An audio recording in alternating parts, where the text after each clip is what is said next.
বাঁকুড়ার ইন্দাসে মৃত শেখ মোহাম্মদ মাফিকের পরিবারের সঙ্গে দেখা করে পাশে থাকার আশ্বাস দিলেন প্রদেশ কংগ্রেস সভাপতি শুভঙ্কর সরকার এবং যুব কংগ্রেসের সর্বভারতীয় ইনচার্জ মনীষ শর্মা।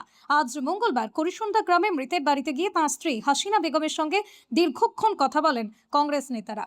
মৃতের ছেলে হাফিজ বাড়িতে না থাকায় তার মায়ের সঙ্গে দেখা করেন তারা। পরিবারের পাশে থাকার আশ্বাস দেওয়ার পাশাপাশি ঘটনার তদন্তের অগ্রগতি জানতে বাঁকুড়ার পুলিশ সুপার সহ পুলিশ আধিকারিকদের সঙ্গে ফোনে কথা বলেন প্রদেশ কংগ্রেস সভাপতি শুভঙ্কর সরকার। পরে ঘটনায় বিজেপিকে কাঠগড়ায় তোলেন তিনি। তার অভিযোগ, স্কুলের পরিকাঠামোর বেহাল দশা নিয়ে সরব হওয়ায় হাফিজ ও তাঁর পরিবারের উপর হামলা চালানো হয়েছে। তার দাবি, শিক্ষা ব্যবস্থার পরিবর্তনের দাবিতে যারা লড়াই করবেন দলীয় রং না দেখে তাদের পাশে থাকবে কংগ্রেস। কি বলবেন, কি বলবেন, কথা বললেন, কি বললেন? দেখুন, সারা বাংলার আইন শৃঙ্খলা পুরো মাত্রায় ভেঙে পড়েছে। একদিনে 3টে ডেড বডি পোস্টমর্টম হচ্ছে। আমি নদিয়ায় বাবা ছেলের পোস্টমর্টম সেখানে দাঁড়িয়ে আছি, আমাদের দলের লোকেরা এখানে দাঁড়িয়ে আছেন যেখানে আরেকটি পোস্টমর্টম হচ্ছে। ভাবতে পারেন, নতুন সরকার এসছে, তারা ভেবেছিল যে আগের সরকার চলে যাবে, যারা দুর্নীতি করেছে, যারা সন্ত্রাস করেছে, যারা গুন্ডামি করেছে, যারা ক্রিমিনাল, তারা অ্যারেস্ট হবে। আমরা এটাই সব সময় জানি। নতুন সরকার এলো, আসার পর আমরা দেখলাম যারা তৃণমূলের সেই গুন্ডা বদমাস ক্রিমিনাল, তারাই রাজত্ব করছে, তারাই খুন করছে। এবং নতুন সরকারের যারা বিধায়ক হয়েছে তারা লোকাল কোনো মানুষের উল্টে, আপনি এই বাঁকুড়ার কথা ধরুন কিংবা নদিয়ার কথা ধরুন, আপনি ভেবে দেখতে পারেন যে একটা ছেলে, সে পড়াশুনো করে, সে কি চেয়েছে? একটা স্কুলে গিয়ে বলেছে অডিট করা প্রয়োজন। আর বিজেপি সরকার কি বলছে? প্রত্যেক মানুষের ব্যাংকে অ্যাকাউন্ট খুলে অডিট হওয়া দরকার, ডিজিটাল সিস্টেম হওয়া দরকার, যাতে করাপশন দূর হয়। আর এই ছেলেটি কি বলছে? যে মাফিজ মারা গেলেন এবং হাফিজ যে অন্যায়ের বিরুদ্ধে দাঁড়িয়ে, কারণ সে যন্তর মন্তরে গেছিল কেন, সেই ছবি দেখাচ্ছে। সে কেন স্কুলে গিয়ে অডিটের কথা বলল? একটা স্কুল চলে কার পয়সায়? জনগণের টাকায়। এই যে রাস্তা হয়নি, কেন হয়নি? তো বিজেপির যে বিধায়ক, তার তো রাগ করার কথা নয়, সবে তো সরকার হয়েছে, তাহলে সে রাগ করছেন কেন? তৃণমূলের যারা গুন্ডা ক্রিমিনাল বদমাস, তারা সব বিজেপি হয়ে গেছে। এবং আজকে যেভাবে হাফিজের বাবাকে মারা হলো, চিকিৎসা করতে দেয়া হলো না, আপনারা ভাবতে পারেন কোন যুগে আমরা বসবাস করছি? এই যে কারণটা ঘটলো, এটা কেন? এর একমাত্র কারণ হচ্ছে বিজেপি ভয় দেখাতে লেগেছে। সারা রাজ্য জুড়ে ফিয়ার সাইকোসিস তৈরি করছে, যাতে অন্যায়ের বিরুদ্ধে কেউ কথা না বলে। এবং এই জায়গায় দাঁড়িয়ে আজকে আমি দেখতে চাই না যে হাফিজ, অনেকে বলছেন হাফিজ কে? আমার কাছে প্রশ্ন, হাফিজ আজকে এক প্রতীক, সিম্বল। অন্যায়ের বিরুদ্ধে সে বলছে। কোন রাজনৈতিক দল কার হয়ে বলছে এটা দরকার নেই। দরকারটা কি? সে যে প্রশ্ন তুলেছে যে এই রাস্তাটা কেন হয়নি, এই গ্রামটা ভালো করার দরকার, এটা কি অন্যায়? গ্রামের মানুষরা কি বলেন? বাদ দিয়ে দিন পশ্চিমবঙ্গ। সে বলেছে এই স্কুল। ভাবতে পারেন, একটি ছেলেকে আমি বললাম সরকারি চাকরি দাবি করেছি সরকারের কাছে, আমাকে বলছে ওটা ছেড়ে দিন। আমি বলেছি 30 লক্ষ টাকা দাবি করেছি, বললো ও ব্যাপারটা দরকার নেই। আমি বললাম আইন, বললো যা হওয়ার তো হয়েছে। আমি বললাম কি চাও? বললো আমার বাবার নামে একটা স্কুল চাই। কেন স্কুল চাই? হাজার হাজার লাখ লাখ ছাত্রকে দেখছে যে পড়াশুনো হচ্ছে না। এরপরেও আমাকে বলেছে আমি ড্রপ আউট হয়ে গেছি। আমি তাই মায়ের কাছে এসে প্রথম জানতে চাইছিলাম যে ও যে পড়াশুনো করেছে, তারপরে বাবা পড়াশুনোর টাকা জোগাড় করতে পারেনি, তাই ও পড়তে পারেনি। তা না হলে ওর পিএইচডি হতো।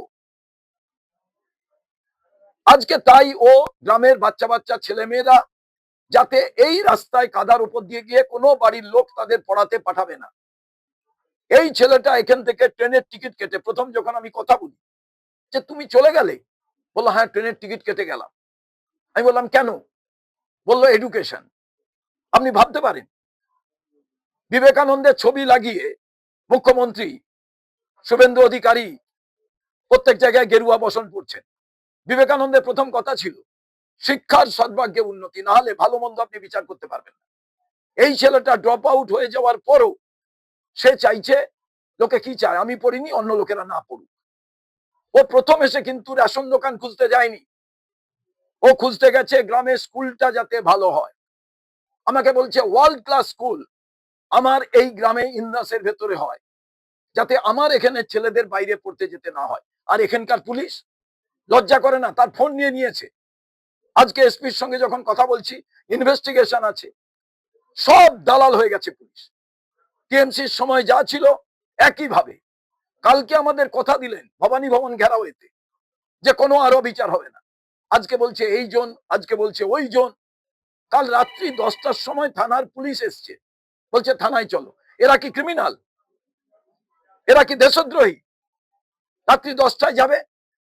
ছেড়ে দিন, এরা কোন পার্টি করে ভাবার দরকার নেই, অন্যায়ের বিরুদ্ধে বলছে কিনা সেটা দেখুন। এরা কংগ্রেস না, এরা কমিউনিস্ট না, এরা ককরোচ, কিচ্ছু দেখার দরকার নেই। এই সিস্টেম যে চলছে, সেই সিস্টেমের বিরুদ্ধে যদি কথা বলে তাহলেই সে দেশদ্রোহী। কারণ এই সিস্টেমে একমাত্র বিষয়, সেটা হচ্ছে নরেন্দ্র মোদী এবং অমিত শাহ, এখানে শুভেন্দু অধিকারী, আর কেউ নেই। পুলিশই আজকে আসলে তো তার থেকে অধম হয়ে গেছে। তাই আজকে আপনাদের বলছি, এটা এই জায়গায় থেমে থাকবে না। ইন্দাস আগামী দিনে ইনসাফ নিয়ে আসবে, এবং সেই আওয়াজ এই ছোট্ট ঘরের ভেতরে সারা দুনিয়ার নজর। এবং পশ্চিম বাংলা আজকের দিনে ডবল ইঞ্জিন সরকার এর পরিণাম আপনারা দেখেছেন। একটা মেয়েকে কিডন্যাপ করে তাকে হত্যা করে ফেলা হলো, তার উপরে অত্যাচার করা হলো, রেপ করা হলো, আর এতগুলো খুন। ভাবুন 7 দিনের মধ্যে 3টে খুন, চিন্তা করতে পারবেন না।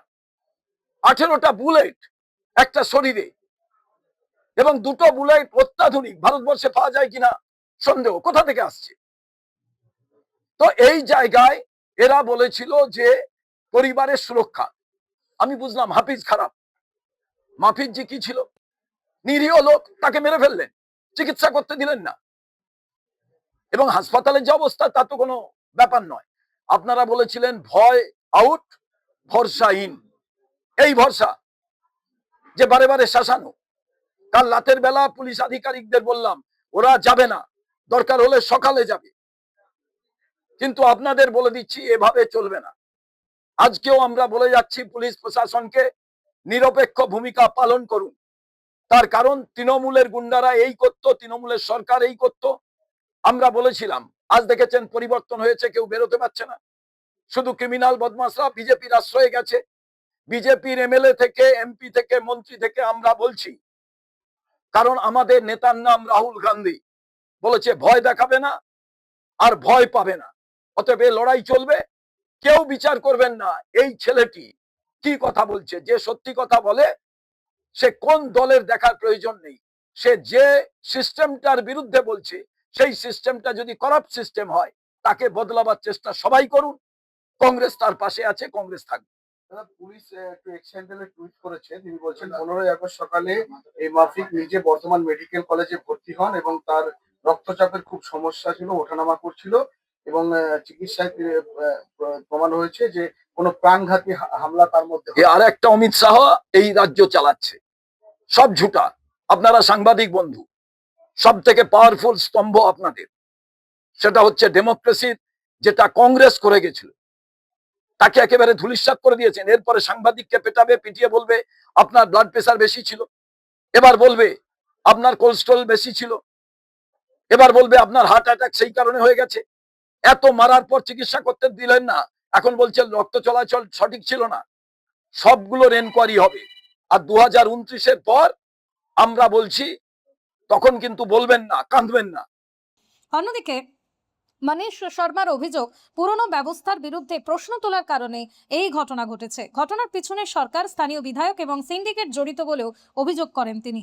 এছাড়াও কি জানিয়েছেন মনীষ, শুনুন।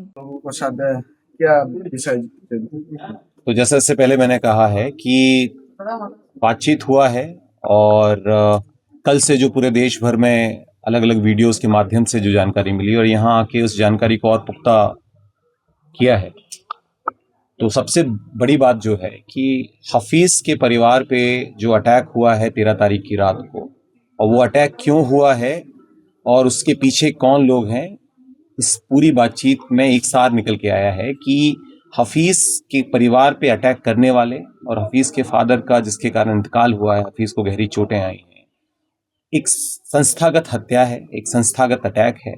और भाजपा की वर्तमान सरकार, भाजपा का वर्तमान एमएलए इसके पीछे है और पूरा एक सिंडिकेट इसके पीछे है। और ये क्लियर पैटर्न बताता है जो भाजपा का गवर्नेंस मॉडल है, उस मॉडल में एक दमन है, और दमन एक आम नागरिक के सामने है जो अपने पैरों पे खड़ा होके, अपनी रीढ़ पे खड़ा होके सवाल पूछता है।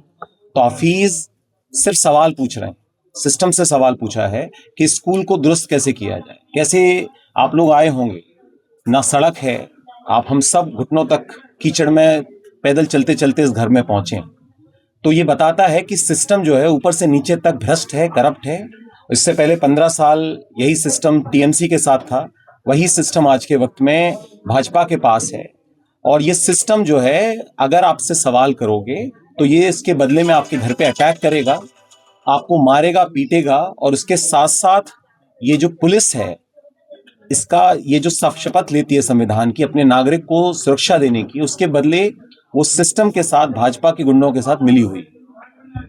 13 तारीख को अटैक होने के बाद लगातार 2 दिन तक हफीज के परिवार को, उनके फादर को, जिनको लहूलुहान थे, उनको इलाज करने से रोका गया है। 2 दिन यहाँ रखा गया है और फाइनली 15 तारीख को उनका इंतकाल हो जाता है। तो हफीज के फादर का जो इंतकाल है, वो इंतकाल नहीं है, शहादत है। और इस देश को वो क्लियरली एक मैसेज देते हैं कि इस परिवार का क्या दोष है। ये परिवार जो है वो सिर्फ और सिर्फ एक डिमांड कर रहा है, अकाउंटेबिलिटी की डिमांड कर रहा है कि स्कूल खराब है, इसको बेहतर करना है, सड़क खराब है, इसको बेहतर करना है, गांव के अंदर बाकी जो सरकारी व्यवस्था है वो बद से बदतर है, इसको फिक्स करना है। अगर कोई एक आम नागरिक ये डिमांड करता है तो उसके बदले में जो भाजपा की सरकार है, जो सिस्टम है, उसको मार रहा है, और उसमें पुलिस व्यवस्था सब लोग मिले हुए। तो एक तो मोटा मोटा ये समझ में आया। दूसरा, इनकी मां से बात करने के बाद 2-3 चीजें और क्लियर समझ में आती हैं जो इनकी क्लियर डिमांड है। जो इनकी डिमांड है, हफीज की डिमांड है, पूरे परिवार की डिमांड। सबसे पहली डिमांड जो है, जो एफआईआर हुआ है उसमें सिर्फ चंद नाम है, और उसमें जो पूरे मॉब ने जो अटैक किया, और एक बार अटैक नहीं किया, 2 बार अटैक किया है, उस पूरे मॉब में कई और नाम है जिनका जिक्र नहीं है उस एफआईआर के अंदर। तो सबसे पहली बात, बचे हुए जो लोग हैं उनके नामजद एफआईआर होनी चाहिए और तुरंत होनी चाहिए। दूसरा, ये इंस्टिगेट करने वाले लोग कौन हैं। तो बातचीत में ये समझ में आया कि जो लोग कह रहे हैं, ये अभी तक वेरीफाइड नहीं है, लेकिन जो यहाँ स्कूल के हेडमास्टर हैं वो भाजपा के चुनावों, पिछले विधानसभा चुनावों में भाजपा के पोलिंग एजेंट रहे हैं। तो इसकी निगरानी होनी चाहिए, इसकी जांच होनी चाहिए, कैसे एक सरकारी कर्मचारी जो है वो भाजपा का पोलिंग एजेंट बन सकता है, अगर ये सच है तो। दूसरा जो सबसे ज्यादा जरूरी डिमांड है वो ये है कि ये जो मॉब वायलेंस कराने वाले के पीछे किंगपिन कौन है, इसके पीछे माफिया कौन है जिन्होंने इंस्टिगेट किया है ये वायलेंस कराने के लिए, जहां पर हफीज इस सिस्टम को दुरुस्त करने की बातचीत कर रहे हैं। तो जो उनकी मां से बातचीत करने में समझ में आया है कि यहाँ इस पूरे वायलेंस का किंगपिन इस क्षेत्र का लोकल एमएलए है। लोकल एमएलए ने हफीज और उसके परिवार को थ्रेटन किया, कहा कि आप ये मत करो, लेकिन अगर हफीज ने अपने गांव को बेहतर करने का जो रास्ता चुना, उसके बदले में एमएलए की भूमिका सबसे बड़ी इस पूरे वायलेंस में दिखती है। तो दूसरी सबसे बड़ी डिमांड हमारी है इन सब के साथ में कि एमएलए के खिलाफ नामजद एफआईआर होनी चाहिए और कड़ी से कड़ी इनके खिलाफ कार्रवाई होनी चाहिए। तीसरा जो डिमांड इनसे बातचीत करके जो समझ में आया है वो ये आया है कि यहाँ का जो लोकल थाना है, लोकल थाना का जो हेड है, उनकी जो भूमिका है बहुत ज्यादा संदेहास्पद है। अभी भी पूरे परिवार को टॉर्चर किया जा रहा है, परेशान किया जा रहा है। अभी भी जिन व्यक्तियों ने मारा है, जिस व्यवस्था ने मारा है, यहाँ का लोकल पुलिस प्रशासन उनसे सवाल कम कर रहा है, हफीज को ज्यादा परेशान कर रहा है। जिस वक्त में हम आपसे बात कर रहे हैं उस वक्त में हफीज को थाने पे बुलाया गया है, परेशान किया जा रहा है। तो यहाँ के थाने का जो गठबंधन है इस भाजपा के साथ, भाजपा के एमएलए के साथ, इसकी जांच होनी चाहिए। और चौथा जो सबसे ज्यादा जरूरी बातचीत है, जो सिर्फ और सिर्फ इस इंसिडेंट तक सीमित नहीं है, पूरे देश भर से अपील है आप सबके माध्यम से कि हफीज और हफीज के फादर ने, हफीज ने जो तय किया है वो इस देश के 150 करोड़ लोगों की तरफ से एक बात तय की है, वो है कि सिस्टम को दुरुस्त करना। सिस्टम चाहे वो गांव में हो, चाहे आपकी गली मोहल्लों में हो, सिस्टम जिस पे इस देश का लगभग एक बहुसंख्यक निर्भर है, जो बड़े लोग हैं, भाजपा के एमएलए, एमपी, सांसद, मंत्री, संतरी, उनसे जुड़े हुए व्यापारी और उनसे फायदा कमाने वाले दूसरे लोग, जो बड़े लोग हैं, उनकी सरकार पर कोई निर्भरता नहीं है। उनके लिए हर एक चीज प्राइवेट है। वो प्राइवेट स्कूल में जाते हैं, प्राइवेट इलाज कराते हैं, वो प्राइवेट कॉलोनीज में रहते हैं, प्राइवेट सिक्योरिटी हायर करते हैं। उनकी सरकार पर कोई निर्भरता नहीं। बस देश का जो बहुजन है, बहुसंख्यक है, 80%, उसकी पूर्ण रूपेण निर्भरता सरकार पे है। सरकार माने एक सिस्टम। वो सिस्टम जो है वो पूर्ण रूपेण करप्ट हो चुका है, वो पूर्ण रूपेण सड़ चुका है और पूर्ण रूपेण आवारा हो चुका है। इस सिस्टम को सबक सिखाने की जरूरत है, इस सिस्टम को सड़क पे लाने की जरूरत है, लाइन पे लाने की जरूरत है। हफीज के फादर का देहांत हुआ है, लेकिन मेरी नजर में हफीज ने जो काम किया है वो इस देश का सबसे बड़ा देशभक्ति का काम, वो है सिस्टम को दुरुस्त करने का। जिस सिस्टम पे इस देश के 80% लोग निर्भर हैं, उसको फिक्स करने का। और इस देशभक्ति के काम करते करते उसने, उसके परिवार ने, उनकी माता ने एक प्राइस पे किया है। वो प्राइस है उनके फादर का इंतकाल हुआ है, और वो फादर का इंतकाल से ज्यादा वो संस्थागत हत्या है जो भाजपा के लोकल एमएलए ने, भाजपा के सिस्टम ने किया है। तो हमारी नजर में हफीज और उसके परिवार ने जो एक शहादत दी है, जो एक कुर्बानी दी है, उस कुर्बानी का यहां अंत नहीं होना चाहिए। आप सबके माध्यम से, हमारे संगठन के माध्यम से, हम सबको यहां से इस सिस्टम जो आवारा हो चुका है, इसको वापस लाइन पे लाने की जरूरत है। अगर जितने भी लोग इस वीडियो को, इस मीटिंग को सोशल मीडिया पे, अलग अलग जगहों पे देखेंगे, हम सबको अगर अंदर दर्द हो रहा है हफीज के परिवार के साथ जो भाजपा ने किया है, अगर कष्ट हो रहा है, तो हम सबको एक ही काम करना है। अपने पड़ोस में, अपने नेबरहुड में, जहां जहां सिस्टम आवारा है, जहां जहां सरकारी स्कूल, सरकारी अस्पताल, सड़क, खड़ंजा, आंगनबाड़ी केंद्र बद से बदतर हालत में है, उनका ऑडिट करना है और सिस्टम को लाइन पे लाना है और मिलजुल के सिस्टम को फिक्स करना है। ये यहां से आपके माध्यम से चौथा डिमांड और अपील हम करना चाहते हैं। और आखिरी बात, ये 4 अपील के साथ, डिमांड के साथ, अगर अगले 7 दिन में बीजेपी सरकार ने बचे हुए लोगों पे एफआईआर नहीं की और एमएलए पे नामजद एफआईआर नहीं की, तो मुख्यमंत्री के घर का मार्च किया जाएगा और पूरी ताकत से, चाहे सरकार के पास सारी व्यवस्थाएं हैं, सारे संसाधन हैं, सारी पुलिस है, सारा सिक्योरिटी है, एज अ कॉमन नागरिक जो ये अपील हम यहां से कर रहे हैं, कांग्रेस पार्टी के अलावा हमारा यहां होना इस देश के एक आम नागरिक का हफीज के साथ खड़े होने का संदेश है। एज अ आम नागरिक हम सब मुख्यमंत्री के आवास को मार्च करेंगे 7 दिन बाद, अगर अगले कुछ दिनों में इसको फिक्स नहीं किया गया। तो बस यही आप सबसे कहना था। धन्यवाद। কংগ্রেসের প্রতিনিধি দল পাশে দাঁড়ানোয় আশ্বস্ত পরিবার। স্বামীকে হারালেও সন্তানের লড়াই থেকে পিছিয়ে যাবেন না বলেই জানান মৃতের স্ত্রী হাসিনা বেগম। দিদি আসছে, আজকেও এসেছেন, কতটা আশ্বস্ত পেলেন? কি মনে আজকে হয় আমি বিচার বলা হবে? বললি বিচারের প্রশ্নটা আমি পরে আসছি, আমার মনের কথাটা বলছি। আমি যে ছোট থেকে যখন রাজীব গান্ধীকে মারা হয় ফুলের মালার সাথে বন্দুকের গুলি করে, সেই দৃশ্য আমি আজও বয়ে নিয়ে বেড়াই। যখন সানিয়া, নাম বলছি কিছু মনে করেন না, যখন সানিয়া গান্ধীর সাথে প্রিয়াঙ্কা গান্ধী, রাহুল গান্ধী যেত সাথে সাথে সাথে, তখন ওদিকে দেখে কষ্ট হতো, মায়া লাগতো। ওপরওয়ালাকে বলতাম যে দেশের জন্য ওর বাবা হারিয়েছে, এই বাচ্চা ছেলেগুলো যেন ওদের মানে সেই কাজ যেন পায়, কিন্তু সেই আশা আমার এখনো পূরণ হয়নি। তবে আজকে ইনারা এসে এত আমার আনন্দ এতই হয়েছে যে ওই ডাকটি ওপরওয়ালা আমার শুনেছেন, স্বামী মরে গেছে, আমার দুঃখটা আজকে এই মুহূর্তে টুকুন মানে অনুভব করিনি। আমি এত আনন্দ পেয়েছি, এত খুশি হয়েছি, সে আমি বলে বোঝাতে পারবো না। যদি আমি রাহুল গান্ধীর সামনে যদি কোনোদিন দেখা করার উপরওয়ালা সৌভাগ্য দেয়, আমি খালি তার মাথায় হাত দিয়ে এটুকুনি বলতে পারি উপরওয়ালা আমার শখ পূরণ করেছে। আর একটা কথা কি, যদি প্রধানমন্ত্রী হতো ওর থেকে বেশি খুশি হতো। আমি যেদিনে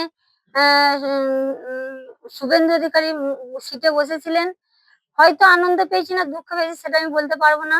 তবে ভেবেছিলাম যদি রাহুল গান্ধী যদি হতো আমি 5 টাকার সিন্নি কিনে একাই খেতাম।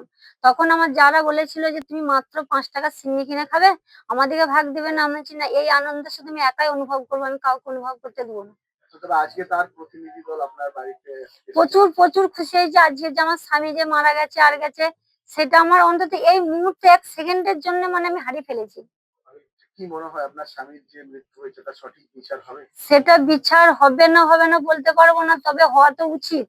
কারণ আমার স্বামীর যদি না বিচার হয়, আমার মতো কত স্বামী বিচার পাবে না, কতজন মানুষ আতঙ্কে থাকবে। আমি চাই না যে যদি হয়ে থাকে, যদি আমি চাই না যে কোনো মেয়ে আতঙ্কতে থাকুক, কোনো ছেলে আতঙ্কতে থাকুক। এই আতঙ্ক জিনিসটা দূর থেকে বার করতে হবে। যদি আতঙ্কেই রইলাম তো দেশ স্বাধীন কি করে হলো? দেশ কি করে স্বাধীন হবে? একে স্বাধীন বলে? আমার তো মনে হয় একে স্বাধীন বলে যে পরাধীনের থেকেও পরাধীন। তাহলে মানুষরা কি করছে? আমরা যদি সবাই স্বার্থের জন্য 10 লাখ 20 লাখ টাকা নিয়ে যদি ওইখান থেকে পেছিয়ে চলে আসি, তাহলে দেশ কার হাতে তুলে দেবো আমরা? তাহলে আমার একটাই রিকোয়েস্ট, যে কোনো বিনিময়ে আমি আমার স্বামীকে হারিয়ে আমি দুঃখকে আড়াল করছি। আমার দুঃখ কষ্ট শোক তারপরে অনেক সময় পড়ে আছে। আমার তো দুঃখের সময়, আমার স্বামী যখন চলে গেছে আমাদের সারা জীবনে আমি কাঁদবো, কিন্তু আজ কান্দাটা কিন্তু আজ যদি আমি কাঁদি, তাহলে যে লড়াই আমার ছেলে নেমেছে সে লড়াই থেকে পেছিয়ে পড়বে। আমার ছেলের দেখে দেখে আরো 5টা পিছিয়ে পড়বে। যদি বা দেশ এখনো আসার একটু আলো আছে, প্রদীপ হয়তো মিটিমিটি করছে, কিন্তু যদি আমার ছেলেকে ওখান থেকে সরিয়ে নিয়ে আসি ভয়েতে, তাহলে ওই যে মিটিমিটি প্রদীপ করছে সেটা নিভে যাবে। কিন্তু যদি ওই মিটিমিটি থেকে যদি আমার মতো আরো 5টা মা, হাফিজ, এই সাংবাদিক, উম, নেতারা সব বেরোয়, আশা করে এই মিটমিটি প্রদীপটা আবার উজ্জ্বল হয়ে যাবে নক্ষত্র তার মধ্যে। কথায় যেমন বলে একে চাঁদে পৃথিবীর আলো, সেই রকম হবে আমার আশা আছে। বলছি বলছি যে পশ্চিমবঙ্গ পুলিশ ইতিমধ্যে এক্স হ্যান্ডেলে টুইট করেছে তার স্বামীর মৃত্যু নিয়ে। তিনি বলছেন তিনি একাই বর্ধমান মেডিকেল কলেজে যে ভর্তি হয়েছেন এবং একাই? তার প্রাণঘাতী কোনো আঘাত, জোরালো কোনো আঘাত নেই এবং তার রক্তচাপ ছিল যে কারণে তার মৃত্যু হয়েছে, কোনো আঘাতের কারণে মৃত্যু হয়নি। তাহলে যিনি বলেছেন তিনি নিশ্চয়ই ওপরওয়ালা। 1 নম্বর 2 নম্বর হচ্ছে উনি ডাক্তার। একটা সাধারণ জ্ঞান নিয়ে একটা রাজনীতি করার একটা ভাবভঙ্গি আছে। রাজনীতি করা যায়, কিন্তু তার কি মাথাতে ঘিরে থেকে দুটো পড়া একটা বলেও শিক্ষিত পেটে নাই? যে একটা অসুস্থ মানুষ একটা যেমন হোক সবকিছু প্রমাণ লোটপাট করলেও কিন্তু কিছুতে না একটা কাউরি কাছে না কাউরি গেছে, দেখুন আমার বাবাকে কি হারে মারছে, এটুকুনো তো গেছে একটা শব্দ। মানুষটা করে দেখতে হচ্ছে রক্ত, একটা সিভিং পুলিশ এসে দেখে গেছে যে কি হারে মারটা হচ্ছে। আপনাদের কি মনে হয় না ওইটুকু দেখেও কি মনে হয় না যে হ্যাঁ মানে আঘাতের জন্য ওটা হয়েছে? একটা মানুষ আঘাত হলে নিজে নিজে চলে যাবে হাসপাতালকে, দিয়ে হঠাৎ করে হাসপাতালে যাবে তখনই মরে যাবে? সিসিটিভি ক্যামেরা গুলো কি করতে আছে? ফুটেজ ক্যামেরা গুলো চেক করবেন। আর তার সত্ত্বেও যদি সেগুলো লোপাট করে দেয়, তাতে এর থেকে দুর্ভাগ্য কিছু নাই। মানে কি মনে হয় যে এগুলো তথ্য লুকানোর চেষ্টা চলছে? অবশ্যই চলবে, কারণ তাদের সারা তো ভেবেছিল, যারা ধুমকাতে এসেছিল বলতে এসেছিল যন্ত্রমন্ত্রে গিয়েছিল আমার ছেলে যে হারে হুমকি দেখেছিল, ওরা ভাবেনি যে আমার ছেলের এতটা হাত আছে, কারণ ওইসব জিনিস গোপনে ছিল। যখন এবার তারা জেনে গেছে যে এ রিক সে রিক নয়, এ রিক মানে রিকের মতো রিক, তাহলে আমাদের মুশকিল আছে। সব রিক যদি জেগে যায় তাহলে আমরা আর দুর্নীতি করতে পারবো না, আমরা আর দেশটা সুটবুট করে দেশে বিদেশে ঘুরতে পারবো না। আর তাহলে হবে না, তাহলে ওদের মতো রিককে মেরে দাও, তাহলে ওকে মেরে দিলে পর আর দ্বিতীয় রিক আর তৈরি হবে না।